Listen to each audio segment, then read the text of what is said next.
Just spend an hour or two hanging out at Jumpstart and helping people catch their beer, catch their coolers, catch their children, for God's sakes.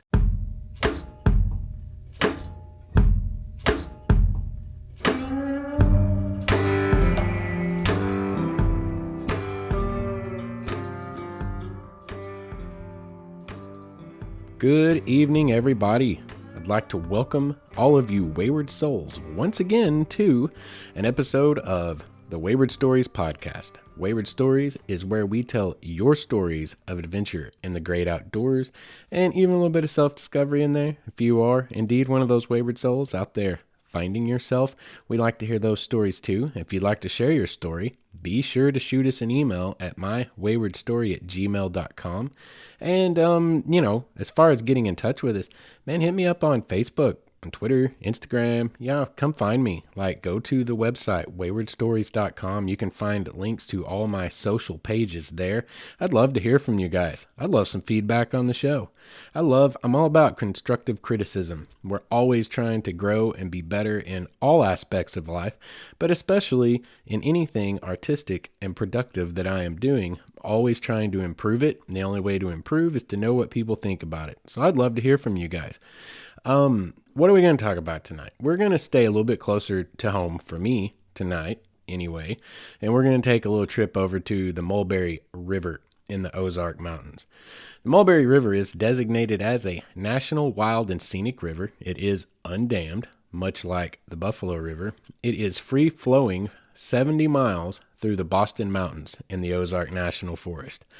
Mulberry River's got a special place in my heart that we're going to talk about tonight. The Mulberry River in and of itself is an amazing experience altogether. And I think that's what we're probably going to actually name tonight's episode is the Mulberry River Experience. What can you do at the Mulberry River? Oh gosh, there are lots of things. First and foremost, what it's known for. Why is everybody going to the Mulberry River? It is a great whitewater river when the water level is right. You get class 1 to 3 rapids depending on the water level and which rapid in particular you're talking about. There are several on the river. There are some that I like more than others. And it's a great river for whitewater. And we're going to talk about that in just a minute in more detail.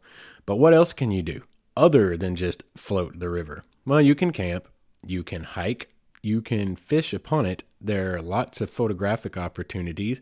If you are an OHVer, if you have a side-by-side, if you like to go off trail, there's a lot to explore there. There's a lot of designated trails up in the Mulberry River area. That's another possibility for you. So lots and lots and lots of things that you can do anywhere that you choose almost along the Mulberry River. And we're going to talk about all of them in just a little bit of detail tonight, and some of them in a lot of detail.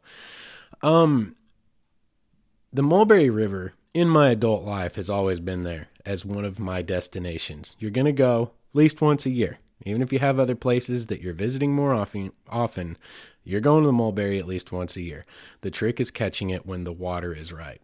Like I mentioned, you've got class 1 to 3 rapids, and some of them are absolutely amazing.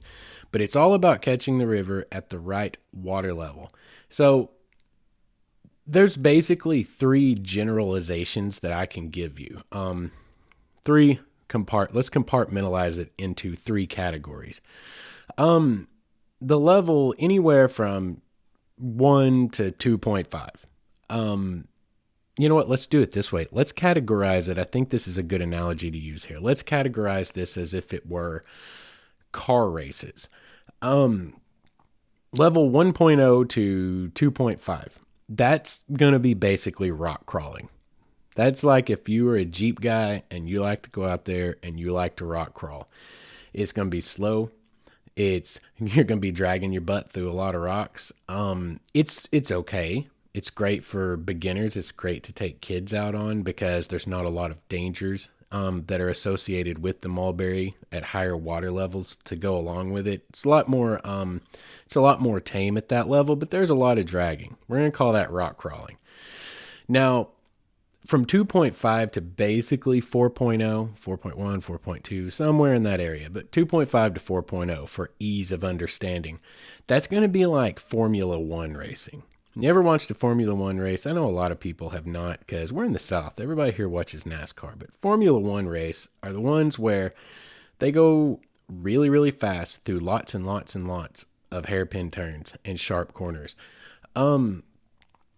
That's kind of the best analogy if we're talking about car race terms here for the Mulberry at 2.5 to 4.0. This is where most of the rapids are in their prime whitewater range. This is where you need some agility, you need skill, you need some training, some understanding to go out there and safely run the river, to safely pick your lines. You need to know what you're doing. And if this podcast ever gets big, there'll be lots of Arkansans that hear this and go, man, I go on that river every year and I ain't got no training, but you know what? We drag a lot of your bodies out of the river every year too.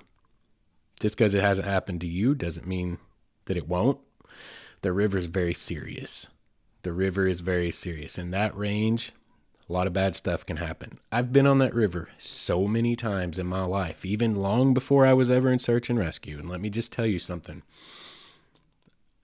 The close calls are aplenty that I could look back on and tell you all about multiple close calls that I have seen or been a part of in my life on the Mulberry River. It's a very serious river. But 2.5 to 4.0 is where it's going to be the most fun. It's also, like I say, brings the most dangers, but it's when it's the most fun. And it's hard to catch it in that range. It's a mountain runoff river. Day or two after a rain, it comes up and it drops steadily for several days. So catching it on a day that you're off work, when the timing's right and all the logistics work, it's a little bit harder to do.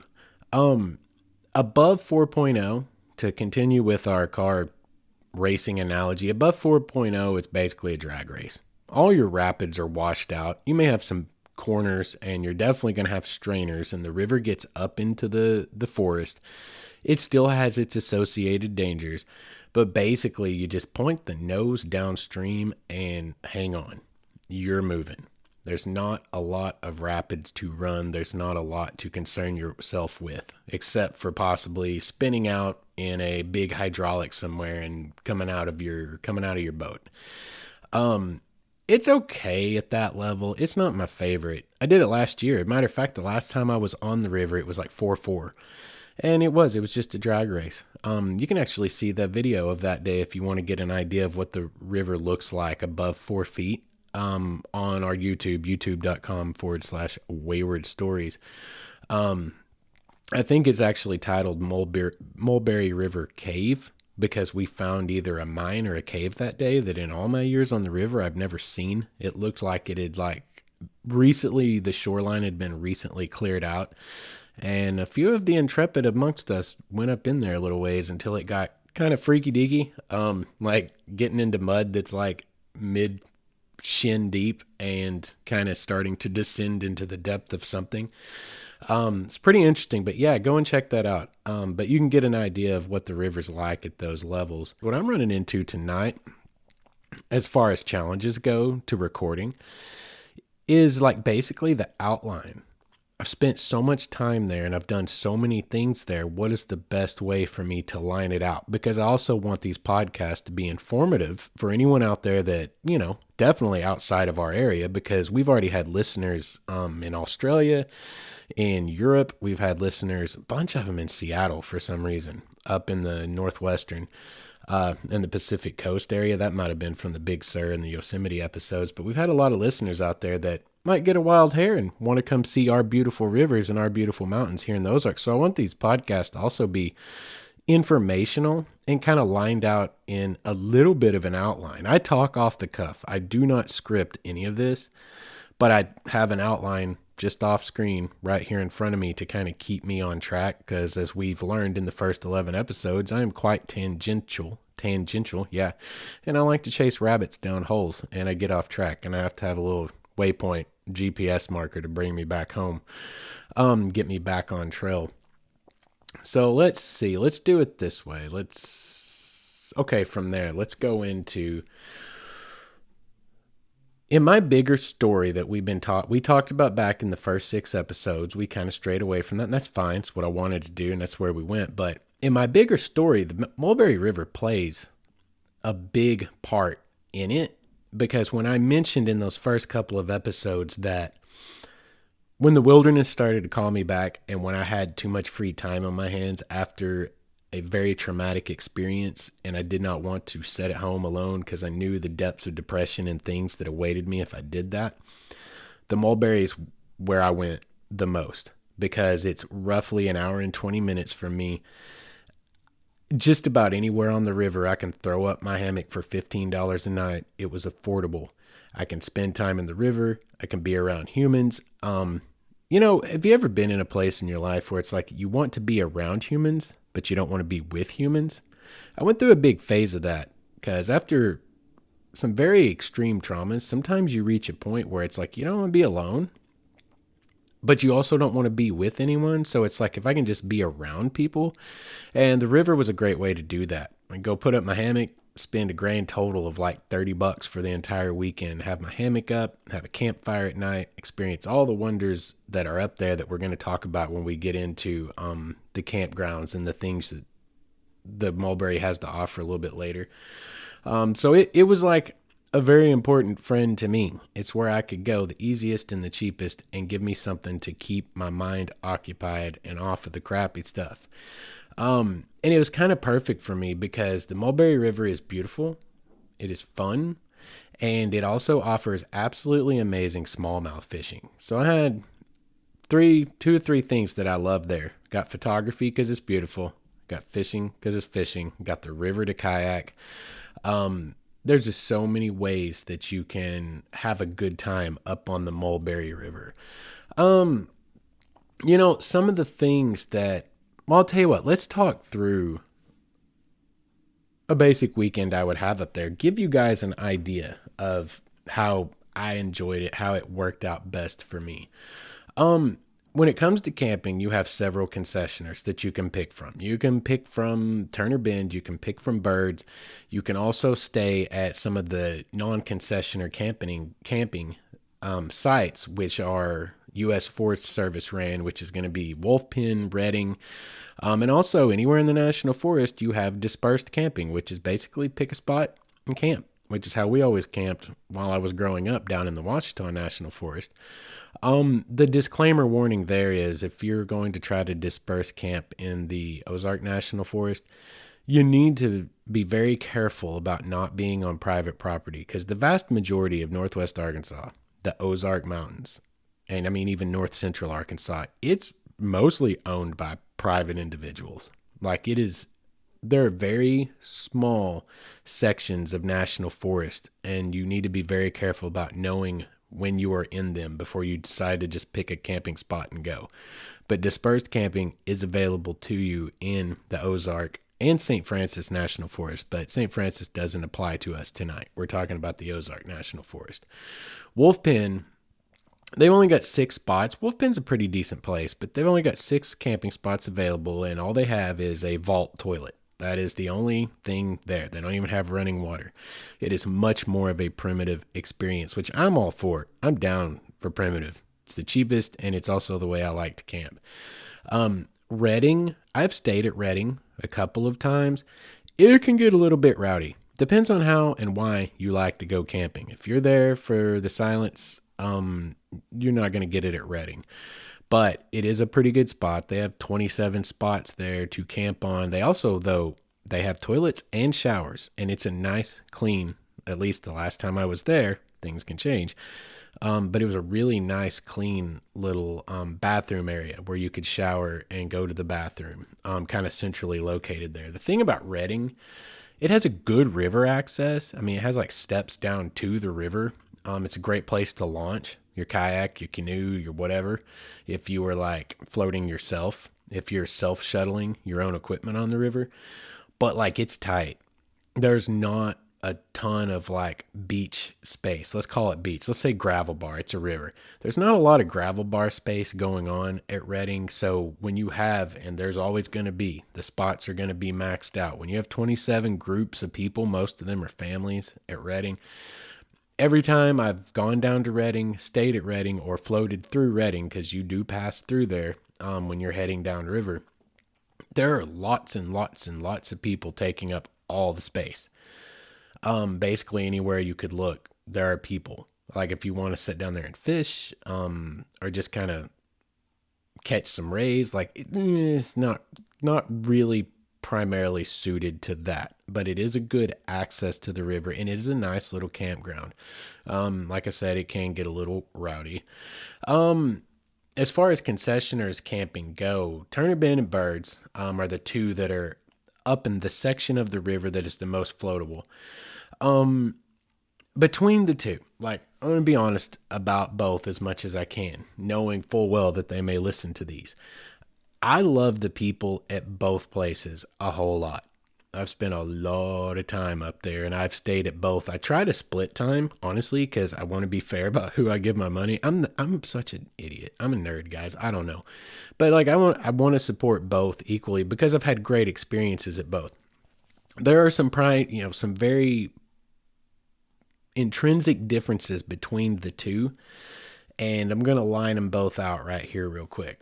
At Birds has a little bit of everything.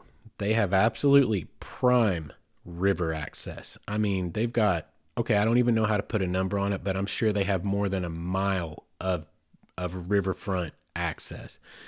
Several gravel bar type areas where you can go down and you can fish, you can swim, you can lay in the river, you can you can carry your kayak to one end of Birds, put it in right at the edge of their property and float it down to their takeout and have a pretty decent minute on the river. It's a long beach access. It is, in my opinion, by far, like it's not even questionable, the best access to the river that you can get.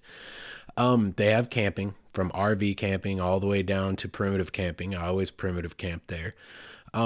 They have good access to a lot of the side-by-side trails. They have music festivals some weekends. You have to be on top of things. If you want to go to Birds, you should pay attention and check their calendar and whatnot. Because if you want to go camping for the more quiet experience, you're not going to want to go. Well, you probably wouldn't even be able to go on a weekend. They're having a big festival. So, be on top of that. Don't just show up one day because it might not work out that way. They have fly-ins, like bush pilots flying their planes. Like it's a really hopping spot. They have an amazing restaurant. Oh, God. They have an absolutely amazing restaurant. Oh, I'm going back this weekend. By the way, I'm going this weekend. Just FYI, I'm going back to the Mulberry. I wasn't even planning to do this episode this week. This wasn't what I was going to choose. I was actually planning on trying to do an overnight on the Buffalo this weekend, but I think the water's going to be right if it continues to fall in the manner that it is, and I think we may even have a little more rain in the forecast. It may be just dry, but so I'm already salivating over a burger and fries from the restaurant. They have a great restaurant. Here's the drawback to Birds. It is incredibly busy if you want a little more relaxed and quiet experience. Depending on where you set up, if you get primitive sites and you camp far down towards the end, towards the fields, toward the grass fields where they land planes, one of the airstrips where they land planes, you can get away from a lot of that noise. So to be fair about that as well, but it can be noisier there. But they have the best river access by far, and absolutely can put your butt on the river. They got kayaks aplenty. They got anything you need. They have it. They are kind of full service there on the river. It's a good place to stay. Turner Bend. I love Turner Bend. They've been around 1.5 billion years. Like they're literally older than dinosaurs there. Not the owners, but just legacy wise. Turner Bend has been around for 1.5 billion years. You can quote me on that. That's an exact number. They're putting you on the river. They've got the boats. They've got the canoes. They got the kayaks. They've been doing it for a long, long time. And I try to use them as much as I can. Like I said, just to be fair to, pass the money around. They make some really great sandwiches. They have some great deli sandwiches. Actually, I think they have a sandwich called the Almost Famous sandwich. I could be wrong about that. It's been a minute. Um, I've camped with them a few times. They have a neat little campground, and like, but they don't have a ton of great river access. As far as like if you're camping and you just want to go put your butt in the river and throw your line out or just catch some sun, they don't have a great river access from camping. Their main river access is really just the steps they've built, and they're really cool. But they have these really big old rock steps that have been built down into the river to get your personal watercraft in and out. They will shuttle you. They'll take care of you. They got their little store. It's a great little place. It's a neat little place, and it's a much quieter experience as far as camping goes. They do have fewer spots there, but they don't have great river access. It's right on Highway 23, right at the bridge, and everybody, I mean, it's where all the bike riders go. Man, everyone stops there over the weekend because, as they call Highway 23 the pig trail, it's where all the guys on their motorcycles and gals on their motorcycles, everyone's got to stop in there. It's a good place to wet your whistle and grab something to eat before you finish your ride down the pig trail. Turner Bend's a really cool place, and I absolutely think you should give them some of your business. And then there's one more that I want to mention that I have stayed with. They're much further down the river. They're a lot closer to the mouth, kind of a lot closer to the confluence with the Arkansas River, even though they're not all the way down there. And that is Mulberry River Outdoor Adventures. I got to know them personally the very first time I stayed there, the owner and his wife and his kids even. Like, there's some really, really cool people. They're still my friends on Facebook to this day. And I don't know, I just love those guys. I had a great time up there, and they're a great place if you are a side-by-side rider, if you're an OHVer, and if you have an RV. They have, let me see, I sent him a message and asked him so I could accurately represent them and what they offer up there on the river. And they have a great river access. I'll say that right up front. They have a great access to the river. I fished up in there. It's a great access to the river, and I even did some astrophotography from that beach one of the nights I stayed there. But they have 19 RV sites. They also have multiple tent sites. I think they kind of do a dispersed camping kind of thing when it comes to the primitive camping, and they will rent you tubes. They're not putting you out in boats. They're not doing the whole shuttle thing, but they do have tubes that they can rent you. And it's a great place to stay, guys. Like, they are a good, viable option because if you're traveling from anywhere that you have to go up Interstate 40 to get onto the Mulberry River, it's like 40 minutes, 35 to 40 minutes from 40 to get to Turner Bend, and then 45 is going to get you on to Birds and on up into like the Wolf Pen access and places you could stay. These guys, Mulberry River Outdoor Adventures, they're right off of Interstate 40 up Highway 215. I'm talking like a mile or so.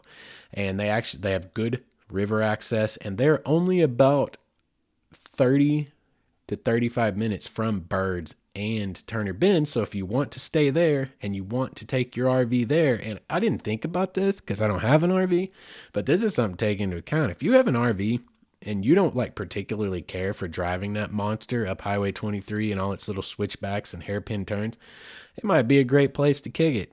Is at Ty and Christie's there at Mulberry River Outdoor Adventures, because they're right off the interstate, and then you can drive your vehicle that you pulled that monster RV up in there with 30 minutes up the road and do your actual floats on the river if you're wanting to get on the river.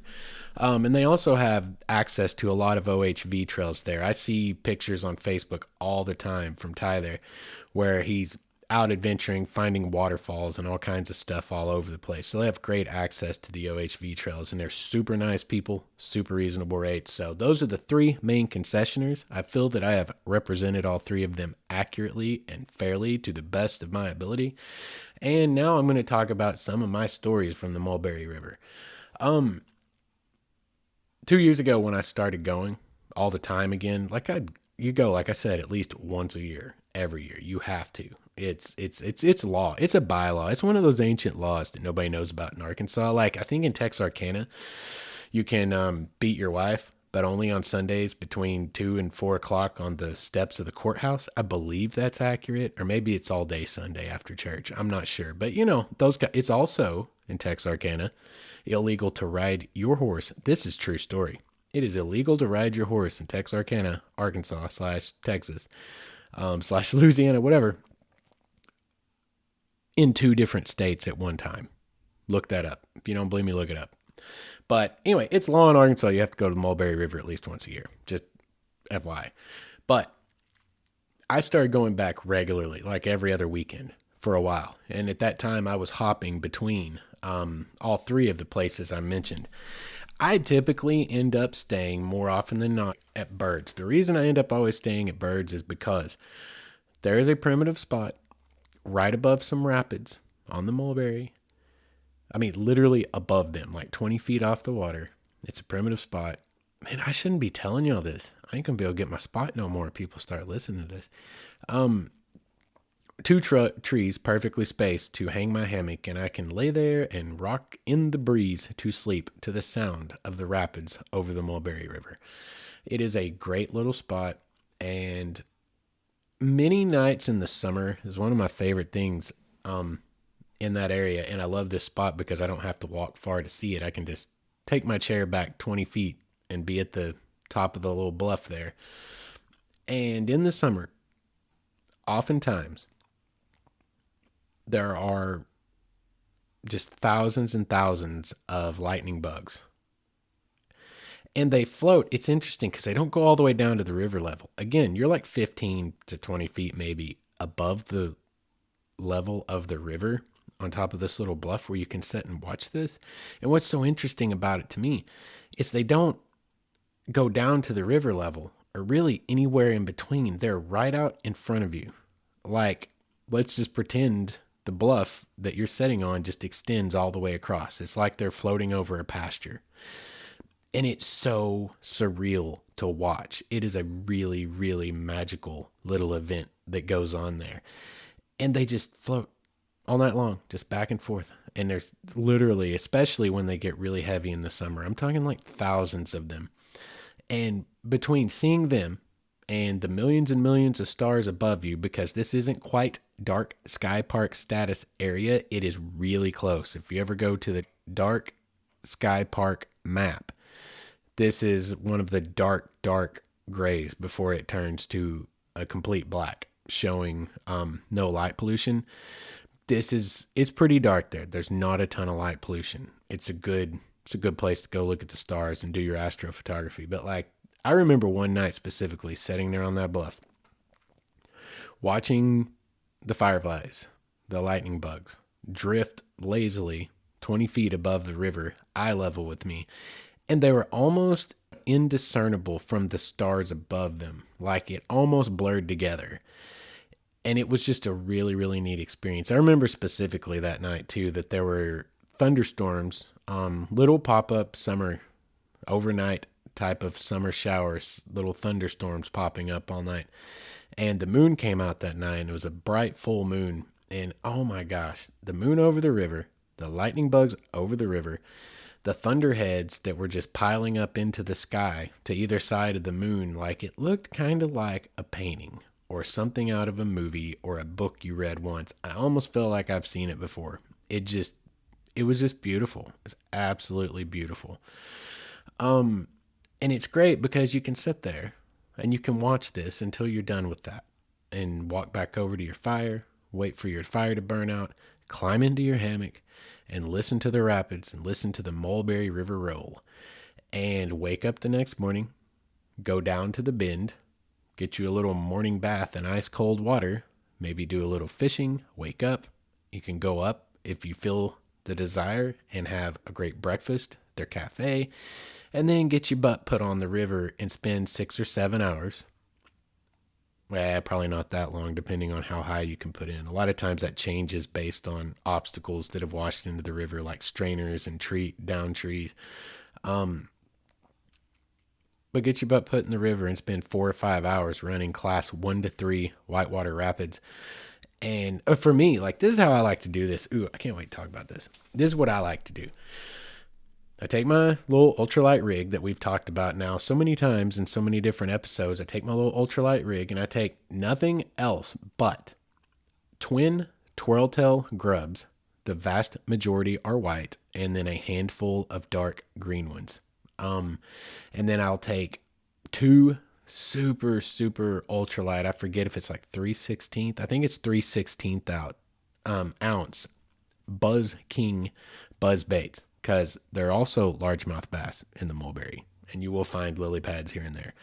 But the best, absolute best day you can ever spend, in my opinion, and of course this is going to vary from in between individual users, but for me, you run that rapid, you blow through that rapid, and you run that dude, and then you spin out at the bottom and let it back you up onto the gravel bar, and you sit there and you get out and you get about chest deep in that water, and you start throwing those grubs into the edge of the current and letting the current carry them into the natural hydraulics and the natural eddies, and then pull pound and a half, 2 pound smallmouth out of that damn river all day long. Y'all, the smallmouth fishing on the Mulberry is so good. When it's on, it is on. I remember last year, early in the year, in the last hour and 15 minutes of my float, and I think I was taken out. I think I was with Turner Bend that time. Yeah. And the last hour and 15 minutes in, I caught 27 smallmouth in the last hour and 15 minutes. I caught like 12 or 13 of those in one little fast run, one little shoot of water. It was every other cast. My thumb started to actually literally bleed a little bit from lipping those fish. It is absolutely wonderful fishing. So you go in, you run the rapid, you enjoy the hell out of it, then you get out and you fish the rapid, the bottom side of the rapid. You catch the smallmouth until you don't catch one for 3 or 4 casts, and okay, you're done there. And then you take back out on the river. You have all day and multiple people to fall in with. I've met so many cool people over the years. I have some good friendships and relationships, good relationships with people that are going strong to this day that I met on the Mulberry River 3 years ago and kept up with. I know people from Dallas, from Oklahoma City, like you get them from all over, up Northwest Arkansas, of course, people that are still my friends to this day. I still get together and do stuff with some of them occasionally. It's a great place to get to know people. It's a great place to make friends. It's a great place to fish. One of my favorite things to do, this is one of my very favorite things to do in the outdoors anywhere ever, but especially on the Mulberry River. It's top of my list. One of the named rapids on the Mulberry is Jumpstart. Jumpstart is kind of this place where, as it is when it pulls and drops on these mountain runoff rivers, you're going to have pull and drop. And whenever you get the drop, that's where you get your rapids. Well, this one in particular, it pulls into a pretty large pool. And then it all kind of bottlenecks into one little area that's not much wider than your kayak or your canoe or whatever you're taking through. And it basically shoots you out the other side. It funnels all the water into this one little pull and drop, and this drop's like maybe a foot, 2 feet max. It's just a little tiny waterfall, but the way everything comes together, and they call it Jumpstart because it's a jump start. It will fire you out this other side like a gun, and it's really cool. It makes me think of old school baseball or softball pitching machine where you drop the ball in and the 2 spinning wheels, when it gets to those, it fires them out. That is exactly what Jumpstart is like for a canoe or a kayak. And like 90% of the people that go through it wipe out. And that's why I love Jumpstart. That is the best way, in my opinion, to spend a Saturday afternoon in the heat of summer, if the water is right, is run Jumpstart, pull over, pull your boat all the way up out of the way, get your fishing pole out, and you sit there and you fish the bottom of that rapid and you catch crap tons of smallmouth and wait on people to come through. And when they come through, 80% of them wipe out, and then you can help them out. That's what I love to do. I've met so many cool people doing that. Just spend the afternoon, just spend an hour or two hanging out at Jumpstart and helping people catch their beer, catch their coolers, catch their children, for God's sakes. It's I don't know, it's just a really cool place to get to kind of hang out and meet people and talk and be friendly and fish and just stay cool in the water. That's just one of my favorite things ever to do on the Mulberry River. And honestly, in the wilderness at large, that's one of my favorite experiences is hanging out at Jumpstart. There are multiple named rapids on the Mulberry. One of them that you should be aware of is called the Sac. It's got a much longer name than that. Sac is short. It's for whatever that larger name is. I've seen it. I can't spell it, and I'm not going to even try to pronounce it. I have no idea the story behind it, but I actually intend to find out. This summer, I'm going to be asking people up on the river what that name, where it came from, what is its etymology. The Sac will mess you up. I have seen it mess people up. It has messed me up. The Sac is a real thing. It's like the only one to my knowledge that actually has a sign, a big old sign up in the trees as you approach it, coming around the bend, says the Sac ahead, letting you know it's about to get real up in here. And it does. What basically happens, the rapid runs straight into a giant boulder in the middle of the river. Um, my former brother and sister-in-law, like they had a nasty wreck at the Sac several years ago. Like we were cleaning up that mess for a while. Like it was a pretty bad deal. They got banged up pretty bad. The Sac will mess you up, but it just essentially it's kind of a chute. It's not really a chute, but it's a rapid that accelerates you on a descent and then fires you straight into the side of a boulder. Like you have to be fairly skilled. You have to have a little bit of upper body strength and know how to read that river. And when you come out at the bottom of the descent before you hit the boulder, you just have to dig into it and try to shoot around it. And sometimes that's not possible. One of my closest calls that I've ever had. We talked about what happened there at Natural Bridge several episodes ago. I've had a few close calls. If you're an outdoors person, you're going to have some close calls. Like one of the closest calls I think I ever had was right there at the Sac. And I had a single person kayak at that time. I say that I still do. I had a sit in at that time, which I learned early on. That was a big mistake because if you're not doing it with a spray skirt, like a for real sit in, like don't waste your time. But I have a sit in kayak and I started into the chute, kind of the descent down into the pool that goes into the boulder, the Sac. And I thought the people ahead of me, it looked like they were going to clear and everything was going to be okay. And as I started in, it turned out things were not going to be okay down there and they had a little bit of a kerfuffle going on. And so I tried to, because I wasn't all the way into the rapids yet, started trying to backpedal a little bit to slow myself and give them a chance to clear before I went in. And that went south.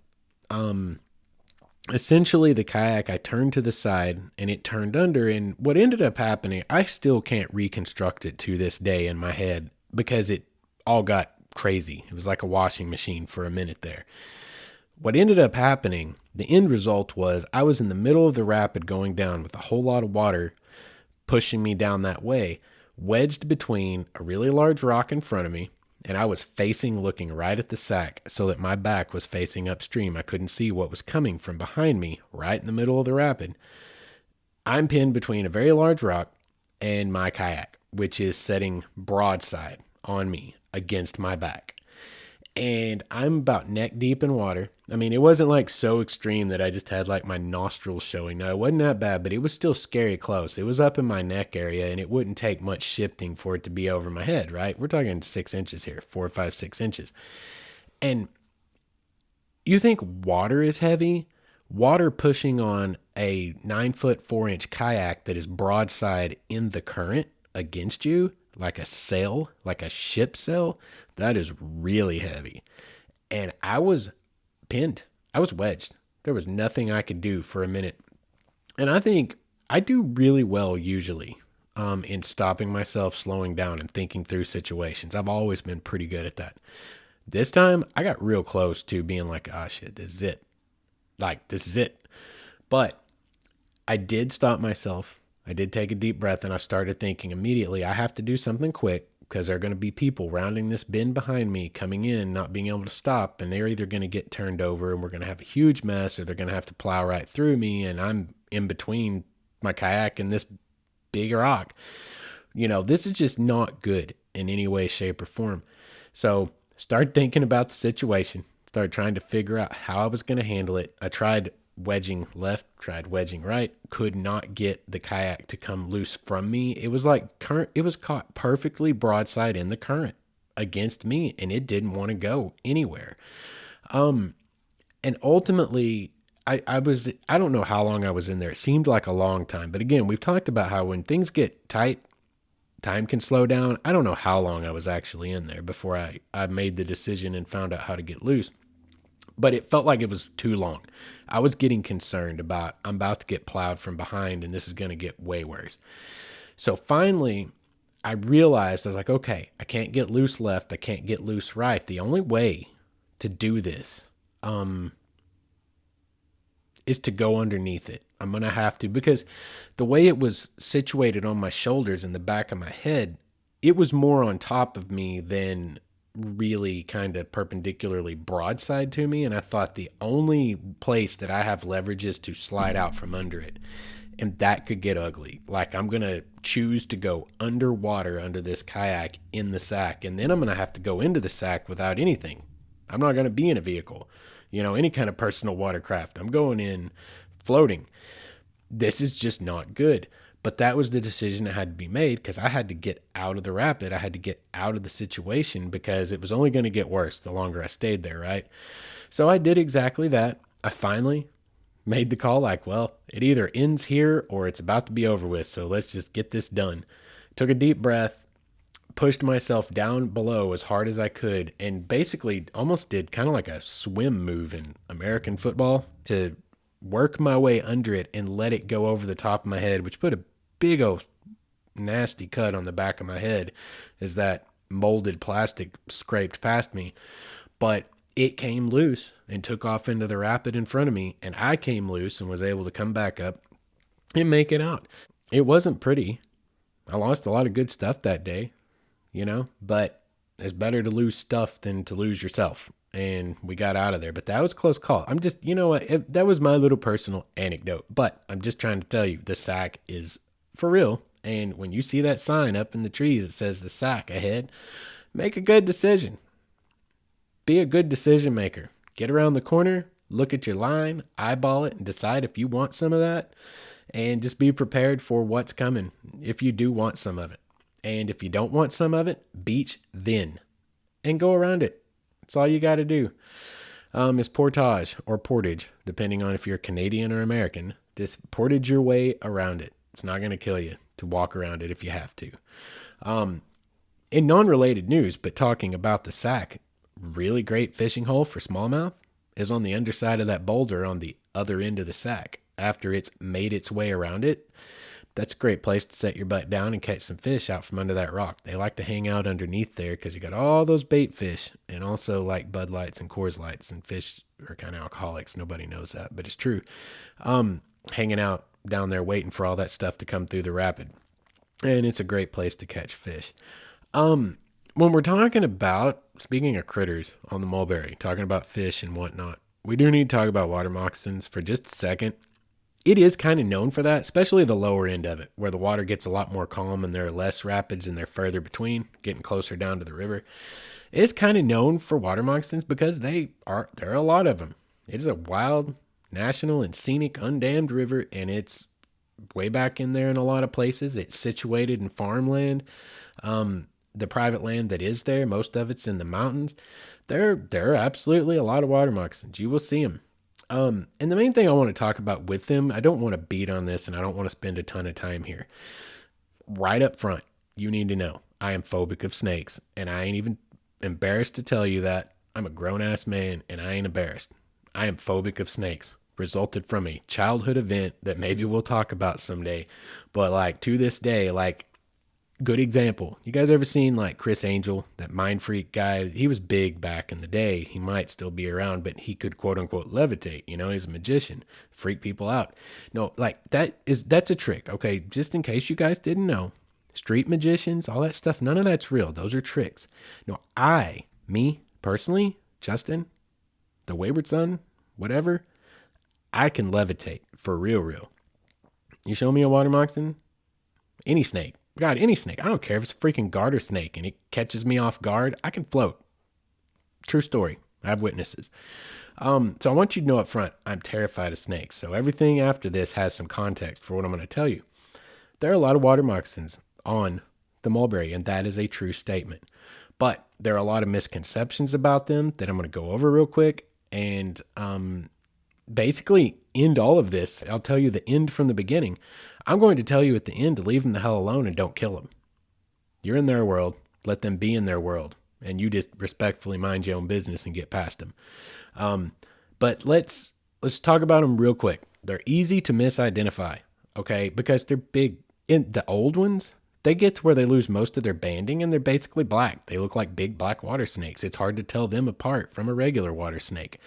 But the biggest things that really are going to be the most obvious to you, number one, there's a reason they're called cottonmouths. If they go defensive and open their mouth, that's a scare tactic, not a I'm about to bite you, but a warning that I will bite you if I have to. And their mouth is very white, especially compared to their dark scales and skin, and that's why they're called cottonmouths. That's the most obvious thing. That's what they are called colloquially all across the southeastern United States. But the main difference between them and water snakes that you can tell, a non-venomous water snake that you can tell at a glance, is they have very angular, triangular, diamond-shaped heads. They have very angular heads, where water snakes that are non-venomous have very round heads. Water moccasins' eyes are like cat eyes. They are slits. They're vertical slits is what they look like. Non-venomous water snakes have round pupils. That's something you can see from a decent distance and be able to tell if it's venomous or not. If it's venomous, if it's got slits for eyes and an angular head, that's a water moccasin. There ain't another venomous snake in the water that's anything other than a water moccasin.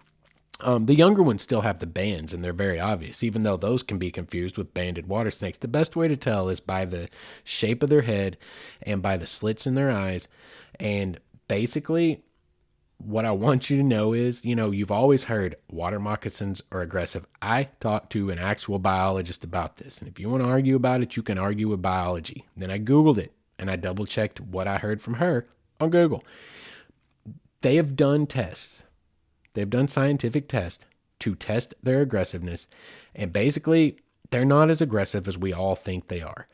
But they are willing, by all means, to stand their ground, just like a rattlesnake will, just like any venomous snake will. They don't mess around.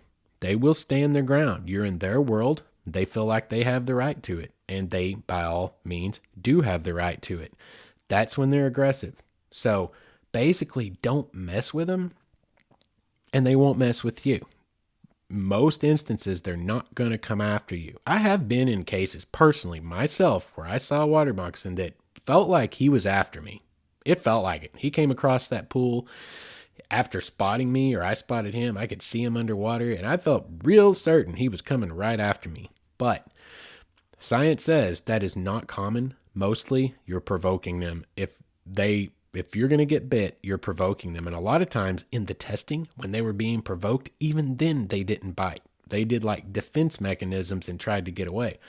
So what I'm trying to tell you is, don't kill all the water moccasins unless they're like a threat to you or your children. That's where I draw the line. When it becomes a threat to a human being, especially outside of their environment, like say it was in my backyard, we're going to have an issue. But like in their world, just stay away from them and let them be. Let them do their thing. Essentially, what I gathered from the biologist and what I gathered from the interwebs after the fact is, when it comes to water moccasins, don't start no smoke, won't be no smoke. Just simple as that. Just leave them the heck alone. You're in their world now, Grandma. Leave them be. But they are there. Be advised. You know how to recognize them. And also, one last thing that you see argued on Facebook posts and other social media posts the world over all the time. Will they bite you underwater? Fact. Scientific fact. Yes, they will. But or they can. They absolutely can. That's always the question. Can you be bitten underwater by a snake? Yes, you can. But again, it's like if you step in the middle of one on the bottom of the creek, like watch where you go. And the Mulberry is a clear river. Unless it's super high, it's a clear river. Just be mindful. They're trying to stay away from you. You just try to stay away from them. Let's see. What else? What's next? What's next? We talked about camping, right? We talked about the different concessioners, the different ways that you can camp on the river. You got all the different places. Okay.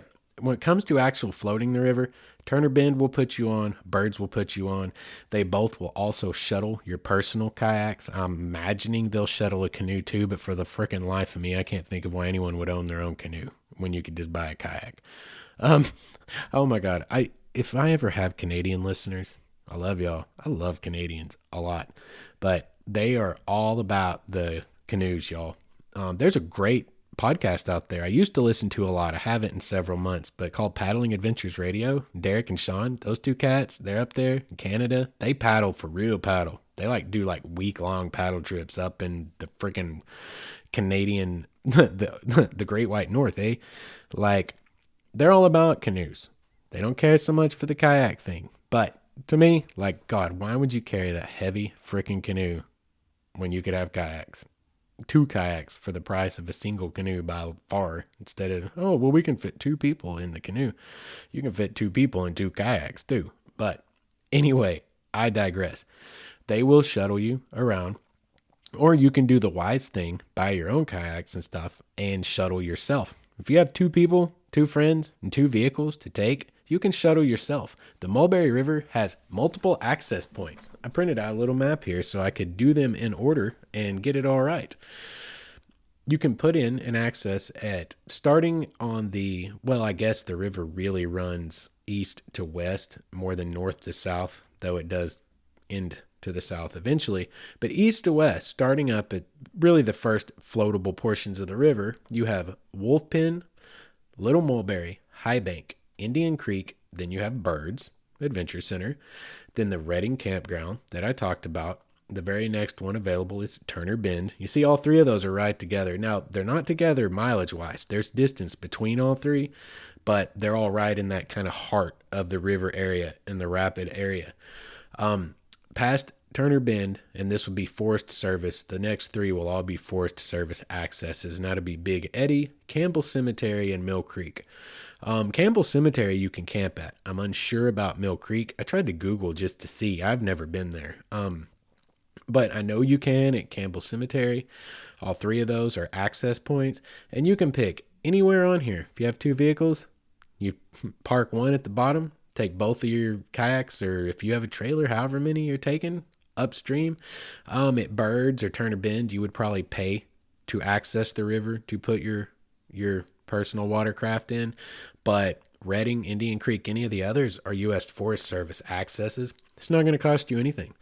And you could shuttle yourself. You have those options. Those are all things that you can do. And those are the accesses in order. I'll say them one more time. Wolf Pen, Little Mulberry, High Bank, Indian Creek, Birds, Redding, Turner Bend, Big Eddy, Campbell Cemetery, Mill Creek.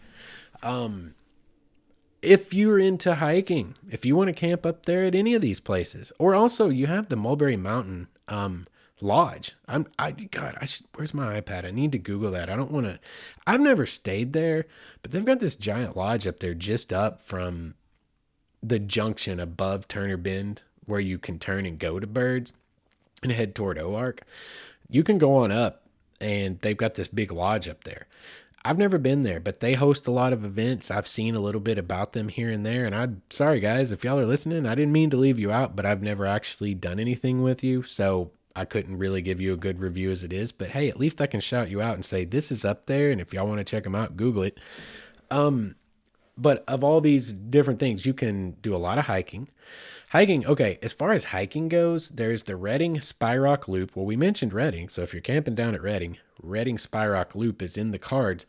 It's not like a little sweet little thing either. It's a real hike. It's 13.4 kilometers, and you will gain 359 meters in elevation, which is 1,177 feet. That's a long hike with a lot of climbing, y'all. And also, you have basically 35 miles of Ozark Highlands Trail that you can work with. Basically, the entirety of Stage B. Part of Stage A, the last part of Stage A and the entirety of Stage B are in this area of the Mulberry, and reasonably accessible to get on the Ozark Highlands Trail. Tangentially, I wanted to look at how long the whole trail is. If you wanted to do the whole Ozark Highland Trail, it would be 252.2 miles and you would gain 7,200 meters in elevation. Essentially, you're going to climb up 23,622 feet in elevation worth of steps, and you're going to do it over the course of 252 miles. That'd be a heck of a hike. I just wanted to throw that out there because that's just crazy. But you have plenty of places you can hike up in there. I've seen people doing some hiking now, and I think mostly they're doing this by side. And this segues well into the next little thing I wanted to talk about. If you're into photography, hiking and photography, you do have waterfalls here. And one of those waterfalls is up behind that Mulberry Mountain Lodge area, the best I can tell. And it's a couple of mile hike. I didn't really look into it, but there's 60-foot falls, which is a great photographic opportunity back there. And then you have High Bank's Twin Falls, which is also, why is that not on here? I did High Bank. At High Bank, just up the road from High Bank, you can hike like a 3/4 of a mile trail. I don't even think it's that long. It's like a third of a mile up to a twin waterfalls called High Bank Twin Falls. So you have photographic opportunities. You have lots of hiking opportunities all throughout the area. I've talked about how much fishing there is. The fishing is awesome. You have multiple places to camp and kind of choose, kind of pick your poison. What do you like? A nice quiet camp. You can hang out down at Mulberry River Outdoor Adventures. You can hang out at Turner Bend. You could probably do, I'm going to say, I bet Wolf Pen doesn't get too crazy with only 6 spots and just a toilet, a vault toilet. I bet not a lot of people are kicking it there. I've never stayed at that one. Or you can go to Turner Bend where there's going to be a whole lot more people. Yeah, there's going to be a lot more noise, but a lot of people to talk to, a lot of friends to make, great river access. You have all kinds of things you can do there. And, right at the heart of all of it is the Mulberry, the mighty Mulberry. Well, it's mighty part of the year. The mighty Mulberry River, designated once again a national wild and scenic river. It's absolutely beautiful. It's got it's so much fun. The rapids are so much fun if you catch it in the F1, in the Formula 1 level of the river, 2.5 to 4.0. Guys, it's a great time. Just be mindful of the dangers, possible water moccasins, leave them alone. They'll leave you alone. Watch out for the sack. And yeah, in the end, go. I highly urge you to go. That's what it's all about. We want all of y'all to come see our beautiful national forest, our beautiful Ozark Mountains, and our beautiful wild and scenic undammed rivers that we have right here in the state of Arkansas. We want to see all of you come do it. Just don't mess up our stuff. I'm going to tell you guys what. I will find out who you are. I know people. Like, I'm in search and rescue. I have good friends that are with sheriff's office. They have connections. Like, I find trash out there. Like, I'm going to get DNA ran on that. I'm going to find out who you are, where you live, and the bags of trash that I pick up when I'm out hiking that I take and throw away instead of throwing them away. I'm going to bring them to your house. I'm going to dump them out in your front yard. Don't mess up our stuff.